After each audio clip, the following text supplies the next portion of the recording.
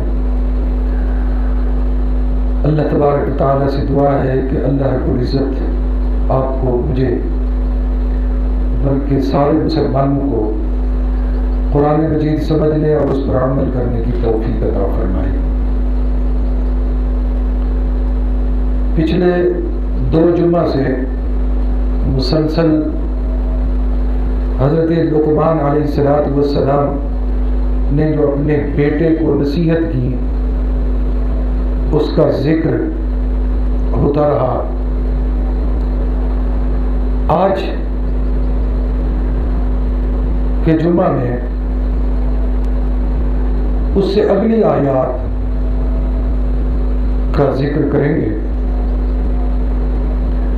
کہ اللہ رب العزت نے انسان کو کتنا عظیم بنایا ہے۔ انسان اشرف المخلوقات ہے، اور جس طرح یہ تمام مخلوقات سے افضل ہے، اشرف ہے، اسی طرح پھر حساب بھی اس کا کیا جائے گا۔ لیکن انسان ظالم بھی ہے اور جاہل بھی ہے، باغی ہے، اکثر رب سے بغاوت کرتا ہے۔ اللہ رب العزت نے، چونکہ یہ پیاری مخلوق ہے اللہ کی، اس کی اصلاح کے لیے کم و بیش 1,24,000 انبیاء اس دنیا میں بھیجے، 4 کتابیں بھیجیں اور صحائف بھیجے تاکہ انسان نصیحت پکڑے اور اللہ کا نیک بندہ بن جائے، اللہ کا قرب حاصل کرے۔ ان سارے نبیوں میں سے افضل نبی، اعلیٰ نبی حضرت محمد رسول اللہ صلی اللہ علیہ وسلم کو آپ کے لیے، میرے لیے، بلکہ پوری کائنات کے لیے، بلکہ قیامت تک کے آنے والے لوگوں کے لیے نصیحت کا ذریعہ بنا کر بھیجا، اور ساتھ ہی قرآن مجید فرقان حمید عطا فرمایا، نازل فرمائی یہ کتاب۔ اس کتاب کی خوبی یہ ہے کہ اس کا ایک ایک لفظ آپ کی، میرے لیے، آپ کے لیے، میرے لیے نصیحت ہے۔ اللہ رب العزت نے اس قرآن مجید فرقان حمید کے اندر انسان کے پیدا ہونے سے پہلے سے لے کر انسان کے مرنے کے بعد تک قیامت والے دن کا سارا احوال اس میں ارشاد فرما دیا۔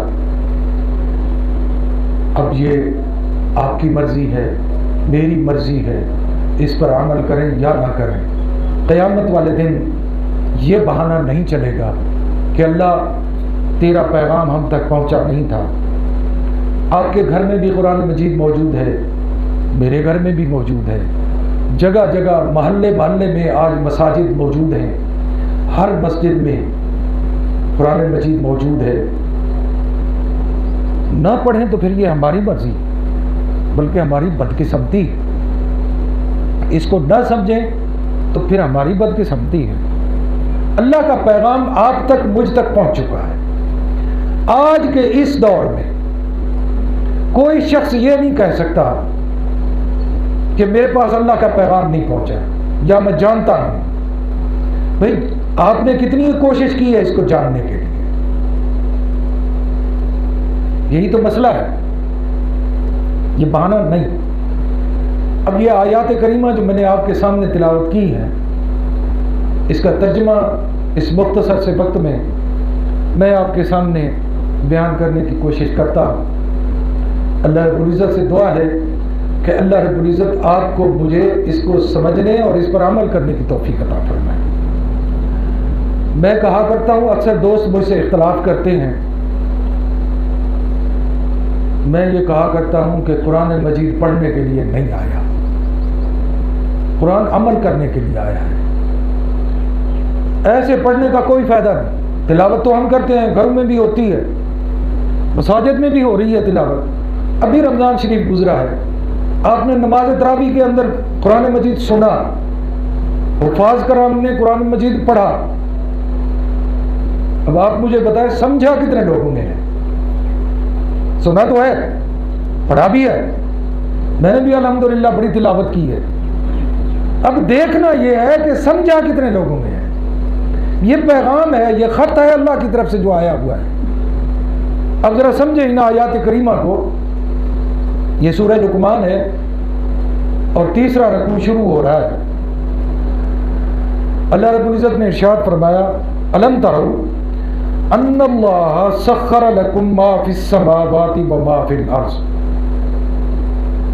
انسان کو مخاطب کیا کہ اے انسان کیا تو نہیں دیکھتا، الم تروا کیا تو نہیں دیکھتا، ان اللہ سخر لکم ما فی السماوات وما فی الارض، کہ دنیا کی ہر چیز جو زمینوں کے اندر ہے، جو آسمانوں کے اندر ہے، اللہ رب العزت نے تیرے تابع کر دی ہے،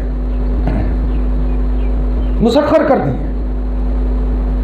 تو جس طرح مرضی. میں یقین جانیے ایک اور آیت ہے قرآن مجید کی، اکثر آپ سنتے رہتے ہیں، حفاظ کرام سے بھی، حافظ صاحب بھی اکثر وہ آیت پڑھتے ہیں نماز کی قرأت میں کہ افلا ینظرون الی الابل کیف خلقت. وہ انسان تو دیکھتا نہیں ہے. افلا ینظرون الی الابل کیف خلقت. اللہ تعالیٰ نے اونٹ کو کس طرح بنایا. یہ اونٹ کتنا بڑا جانور ہے اور انسان اس کے مقابلے میں کچھ بھی نہیں. اونٹ کے مقابلے میں تو انسان کچھ بھی نہیں. لیکن آپ دیکھیں اللہ نے انسان کو کتنی طاقت دی ہے کہ انسان کا ایک چھوٹا سا بچہ اس اونٹ کو پکڑ کر چلا رہا ہے اپنی مرضی سے. ادھر موڑنا ہے، ادھر موڑنا ہے، بٹھانا ہے، کھڑا کرنا ہے، مسخر کر دیا. اس کے علاوہ دیکھیں جنگل کے جانور بھی اللہ نے انسان کے تابع کر دیا. شرط کیا ہے؟ تو اللہ کا بن جا، تو اللہ کا بن جا. یہ کائنات تیری. بڑا مشہور واقعہ ہے نا کہ صحابی ایک غزوہ سے، ایک جنگ سے ایک واپس آ رہے ہیں، شام ہو گئی، آگے جنگل ہے. اب جنگل کے باہر اگر پڑاؤ ڈالتے ہیں تو جنگل میں جانور ہے، خونخوار جانور ہے، جنگل بھی بہت بڑا ہے. اب صحابیوں نے آپس میں مشورہ کیا کیا کریں. یہاں رہتے ہیں تو رات کو تو جانور نکلیں گے، ہمیں نقصان پہنچائیں گے، اور اگر جنگل کو کراس کرتے ہیں تو وہ تو ویسے ہی ہم پر حملہ کر دیں گے. اب کیا کریں؟ اس لشکر کا جو سپہ سالار تھا صحابی رسول، غالباً اگر میں بھول نہیں رہا تو ان کا نام تھا حضرت عمرو بن العاص رضی اللہ تعالیٰ عنہ. اس نے کہا اللہ کے بندے کیوں پریشان ہو گئے، گھبرا کیوں گئے؟ کوئی مسئلہ نہیں، ہو محمد رسول اللہ صلی اللہ علیہ وسلم کے امتی اور ڈرتے ہو، کمال ہے. ایک اونچی سی جگہ پہاڑی، ویسے بھی دیکھ جو گئے ہیں ان کو پتہ ہے ایک پہاڑی علاقہ ہے. ایک چھوٹی سی اونچی سی جگہ پہ کھڑے ہو کر آواز دی، او جنگل کے جانوروں نکل جاؤ یہاں سے، آج آپ کے مہمان محمد کے غلام ہیں. سیرت کی کتابوں، سیرت صحابہ کی کتابوں میں لکھا ہے کہ خونخوار جانور، چیتے، شیر، جو اور جانور جو انسان کو نقصان پہنچاتے ہیں، اپنے بچوں کو منہ میں ڈال کر دم دبا کر جنگل چھوڑ کر بھاگ گئے کہ محمد کے غلام آئے ہیں. اللہ نے ہر چیز انسان کے تابع کر دی ہے، پر تم اللہ کے بنو نا. الم تروا ان اللہ سخر لکم ما فی السماوات وما فی الارض. زمینوں میں بھی جو چیزیں ہیں وہ اللہ نے تابع کر دی، آسمانوں میں بھی جو چیزیں ہیں وہ بھی اللہ نے تابع کر دی. دیکھتے نہیں ہو فضا میں جہاز اڑ رہے ہیں، اللہ نے مسخر کیا نا. انسان آج فضاؤں میں اڑ رہا ہے ایسے اڑ رہا. آگے اللہ نے فرمایا وَأَسْبَغَ عَلَيْكُمْ نِعْمَهُ ظَاهِرَةً وَبَاطِنَةً، اور اپنی کھلی اور چھپی ہوئی نعمتیں اللہ رب العزت نے تم پر تمام کر دی. تمہیں اللہ نے نعمتوں سے نواز دیا. سورہ الرحمن میں اللہ رب العزت نے بار بار ارشاد فرمایا فَبِأَيِّ آلَاءِ رَبِّكُمَا تُكَذِّبَانِ. وہ انسان تو کون کون سی اللہ کی نعمت کو جھٹلائے گا، کس کس نعمت کا انکار کرے گا. اللہ نے بڑی نعمتیں عطا کی ہیں. خدا کی قسم یہ جو ہم جو سانس لیتے ہیں نا، اس سے بظاہر تو مفت مل رہی ہے، بظاہر اس کے کوئی پیسے ہم نہیں بھرتے. اس سے بڑی اللہ کی کوئی اور نعمت ہو سکتی؟ تو اللہ رب العزت نے تمام نعمتوں سے نوازا ہمیں. چھپی ہوئی بھی نعمتیں ہیں جن کا ہمیں پتہ بھی نہیں ہے، اور ظاہری نعمتیں بھی ہیں. وَمِنَ النَّاسِ مَن يُجَادِلُ فِي اللَّهِ بِغَيْرِ عِلْمٍ. پھر کیا ہوتا ہے کہ انسانوں میں سے کچھ لوگ جو اللہ کے بارے میں جھگڑتے ہیں بغیر علم، پر ان کو علم نہیں ہے. وَلَا هُدًى وَلَا كِتَابٍ مُنِيرٍ. نہ ان کے پاس کوئی ہدایت ہے اور نہ کوئی ان کے پاس کوئی روشنی والی کتاب ہے. کچھ لوگ اللہ کے بارے میں لوگوں سے جھگڑتے ہیں، بحث کرتے ہیں. کوئی بحث کرے گا، کوئی. ویسے تو میں نے یہ بڑا سنا ہے، آپ بھی سنتے ہوں گے، کہ اگر کوئی کام ہمارے ہاتھ سے اچھا ہو جائے تو ہم کہتے ہیں ہاں دیکھا میرا کمال، میں نے اپنا عقل استعمال کیا، یہ میرا کمال ہے. اور اللہ نہ کرے کوئی ہو جائے نقصان تو پھر ہم کیا کہتے ہیں یار اللہ کو ڈستا ہی مایا. نقصان ہو جائے تو وہ اللہ کی طرف سے، اچھا ہو جائے وہ میری طرف سے. انسان عجیب ہے، عجیب ہے، جھگڑے کرتا ہے، بحثیں کرتے ہیں لوگ. علم نہیں ہے. یہ بیماری بڑی ہے ہمارے اندر. خام مذہبی بحث شروع کر دیتے ہیں، اتا پتہ کوئی نہیں، جانتے بھی کچھ نہیں. میں نے کئی مرتبہ آپ سے کہا ہے، اب 2003 سے تو میں بھی آپ کی خدمت کر رہا ہوں، اور میرا بھی یہی ہر جمعہ نہیں تو کم از کم دوسرے تیسرے جمعہ میری یہی بات ہوتی ہے کہ ہمارا عالم تو یہ ہے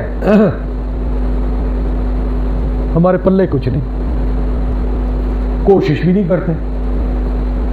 ہم تو چلو جو جس طرح ہے زندگی گزار بیٹھے، ہم نے کبھی یہ کوشش بھی نہیں کی کہ ہماری اولاد کو انسان بن جائے.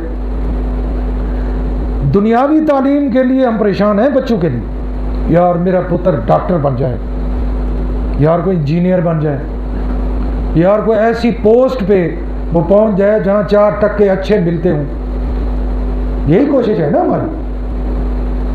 کبھی ہم نے سوچا ہے یار کاش میرا بیٹا عالم بن جائے، میرا بیٹا حافظ بن جائے، اور جب میں مر جاؤں تو کم از کم میرے پیچھے کچھ بھیجنے والا تو ہو.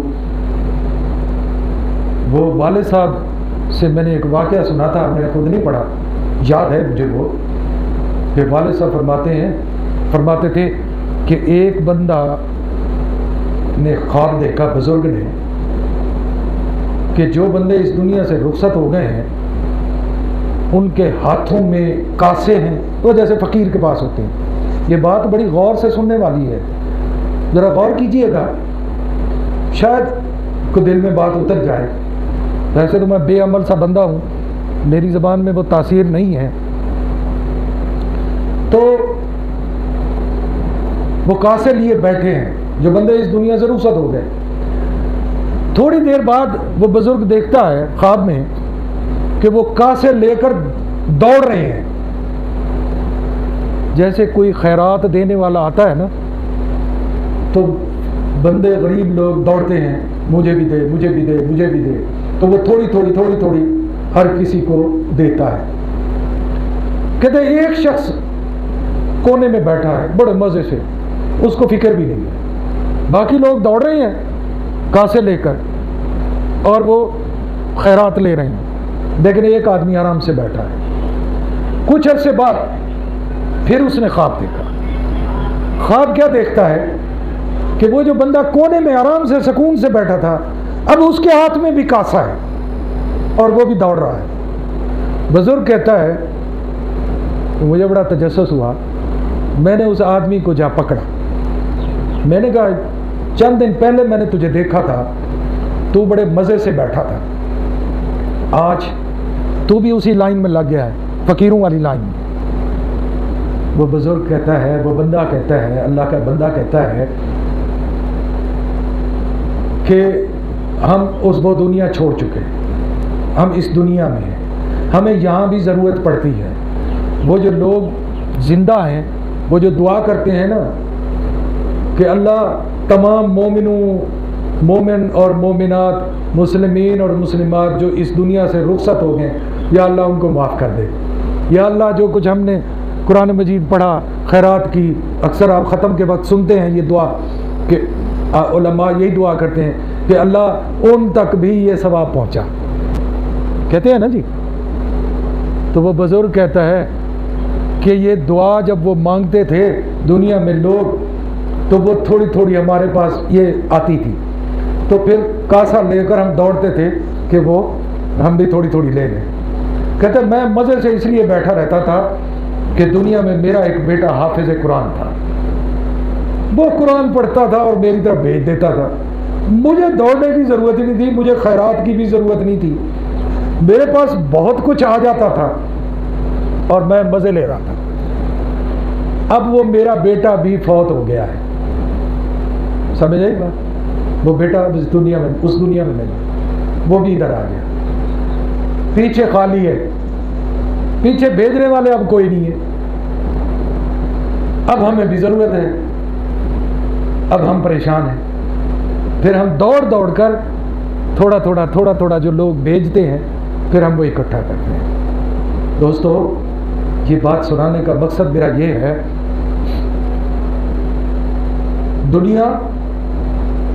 دنیاوی علم حاصل کرنا، روزی کمانا بری بات نہیں ہے، بہت اچھی بات ہے، یہ ہماری ضرورت ہے، لیکن یہ وقتی ضرورت ہے۔ ہماری جو اصل چیز ہے وہ ہم بھول گئے۔ میں یقین جانیے جب اس قسم کے واقعات پڑھتا ہوں، میں رب سے بڑی دعا مانگتا ہوں، رب کا شکر ادا کرتا ہوں۔ اور ویسے تو الحمدللہ میری ایک عادت ہے، یہ مجھے کہنا نہیں چاہیے، یہ تحدیث بالنعمت، میں اللہ کا شکر ادا کرتے ہوئے یہ صرف بات کرنے لگا ہوں۔ میں الحمدللہ بہت کچھ اپنے والدین کے لیے بھیجتا رہتا ہوں، اور ہر وقت میرے دل سے یہ دعا نکلتی ہے، اللہ تیرا لاکھ لاکھ شکر ہے کہ تو نے میرے والدین کو ایسی سوچ دی کہ انہوں نے مجھے دنیاوی تعلیم بھی دلوائی، دینی تعلیم بھی دلوائی۔ اب میں اگر کہوں تو میرے ماں باپ نے میری تربیت ہی نہیں کی، تو مجھ جیسا کوئی بدبخت اور ہوگا؟ ہمیں مار پڑتی تھی، ہم نماز نہیں پڑھتے تھے، تو چھوٹے ہوتے تھے نا، والد سے بڑے ناراض ہوتے تھے۔ الحمدللہ وہی تربیت آج کام آ رہی ہے۔ تو دوستو، پیچھے بڑھے ہوئے، پیچھے کچھ نہیں۔ میں اپنے بیٹوں کو، ایک بیٹا میرا بیٹھا ہے، میں یقین جانیے کئی دفعہ اپنی اولاد کو، اپنے بیٹوں کو کہتا ہوں، بیٹا ہم تو اپنے والدین کو ابھی تک یاد کیے ہوئے ہیں، پر تم سے ہمیں امید نہیں ہے۔ وہ اس لیے نہیں ہے کہ جس شخص کو نماز جنازہ پڑھنا ہی نہیں آتا، اس کو نماز جنازہ کی دعا ہی نہیں آتی۔ باپ آگے اس کی میت پڑی ہے اور وہ باپ کو دعا ہی نہیں کر سکتا، لعنت ہے اس کے اس دنیاوی تعلیم حاصل کرنے۔ کیا فائدہ اس کا؟ اس کو تو نے بنا دیا ڈاکٹر، بنا دیا اس کو انجینئر، بنا دیا اس کو بڑا افسر، بڑی بڑی ڈگریاں اس نے حاصل کر دی، پی ایچ ڈی بن گیا جناب، اس کا کوئی فائدہ آپ کو ہے؟ مجھے یہ بتائیں۔ چونکہ میرا تعلق ایک محکمہ تعلیم سے ہے، اور وہ بھی کالج میں بڑے پڑھے لکھے لوگ ہوتے ہیں ہمارے پروفیسر صاحبان، اور میرا ہر وقت ان کے ساتھ اٹھنا بیٹھنا ہوتا ہے، خدا کی قسم دیکھ کر رونا آتا ہے، ان کے ساتھ بیٹھ کر رونا آتا ہے۔ ان کو یہ بھی نہیں پتا، کئی دوستوں کو تو، کہ نماز کی رکعتیں کتنی ہیں پی ایچ ڈی، آگ لگانی ہے اس پی ایچ ڈی کی ڈگری کو۔ یار کبھی ہم نے پوچھا ہے اپنے بچوں سے اور نماز پڑھی ہے؟ بیوی کو جا کر پوچھا ہو کبھی؟ اس میں بھی شامل ہوں۔ ہم نے اللہ کو جواب نہیں دینا قیامت والے میں۔ بوڑھے بے فکرے ہم پھر رہے ہیں جیسے ہم نے بہت بڑا تیر مار لیا ہے کہ مسجد میں آ گئے ہیں۔ او بھائی مسجد میں تو آئے ہوئے ہیں آپ، لیکن اس جمعے کا فائدہ اس وقت ہوگا یہ جب ہم جمعہ پڑھ کر نکلیں گے نا جی، تو قیامت والے دن اس گھڑی کا حساب ہوگا، اور پہلا سوال کیا ہوگا؟ اور تو نے تو جمعہ پڑھ لیا، اگلی صف میں آ کر بیٹھ گیا، اور تیری اولاد نہیں آئی، تو نے ان سے پوچھا؟ وہ بیٹے سے پوچھا پتر تو کتنا ہے آج تم مسجد نظر نہیں آیا؟ میں نے ایک حدیث پڑھی ہے، غالباً حدیث ہی ہے، کہ قیامت والے دن اس شخص کو کہا جائے گا تیری اس نماز کا تجھے کوئی فائدہ نہیں، جب تیرے گھر والے تیرے کار، تو گھر والوں کو تو لا نہیں سکتا، گھر والوں کو تو تبلیغ کر نہیں سکتا۔ تو محترم دوستو، یہ اللہ کا جو پیغام ہے نا، یہ آپ تک بھی پہنچ چکا اور مجھ تک بھی پہنچ چکا۔ اب اس کو سمجھنے کی باتیں ہیں۔ آگے اللہ رب العزت نے فرمایا وَإِذَا قِيلَ لَهُمُ اتَّبِعُوا مَا أَنزَلَ اللَّهُ، جب ان سے کہا جاتا ہے کہ پیروی کرو اس چیز کی جو اللہ نے تم پر نازل کی، قالو نازل کی یعنی قرآن مجید، قالو پھر کیا کہتے ہیں؟ جواب کیا دیتے ہیں؟ آج بھی وہی کہتے ہیں لوگ، بل نتبعوا ما وجدنا علیہ آباءنا، ہم تو اس قرآن کو نہیں مانتے، ہم تو وہ کام کریں گے جو ہمارا دادا کرتا تھا، ہمارا باپ کرتا تھا۔ یہ کوئی دلیل نہیں ہے۔ آج کئی دفعہ یقین جانیے، کسی دوست کو اگر کہیں نا یار یہ چیز بدعت ہے یہ نہ کرو، آگے سے جواب ملتا ہے یار سارا ڈاڈا ہی میں کریں گا، سارا پیو ہی میں کریں گا، کیا وہ تھوڑے کو گھٹ مسلمان ہم؟